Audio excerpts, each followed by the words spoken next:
வட்டியா திருப்பி தர கணக்கு வச்சு கழிச்சு விட பெத்த தாய்க்கு பட்ட கடன்கள் தீர்த்தவன் யாரு? தாய் கடனை தீர்த்தவனுண்டா நீங்க கூறு.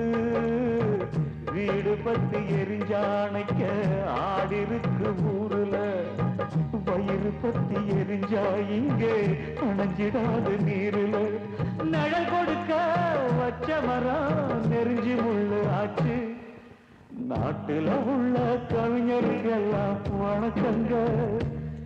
ஏழை வீட்டுல நடக்கும் விஷயத்தை பாட்டில் எழுதுங்க ஐயா, எழுதுங்க. வட்டியா திருப்பி தர கணக்கு வச்சு கழிச்சு விட பெத்த தாய்க்கு பட்ட கடன்கள் தீர்த்தவன் யாரு? தாய் கடனை தீர்த்தவனுண்டா நீங்க கூறு. வீடு பத்தி எரி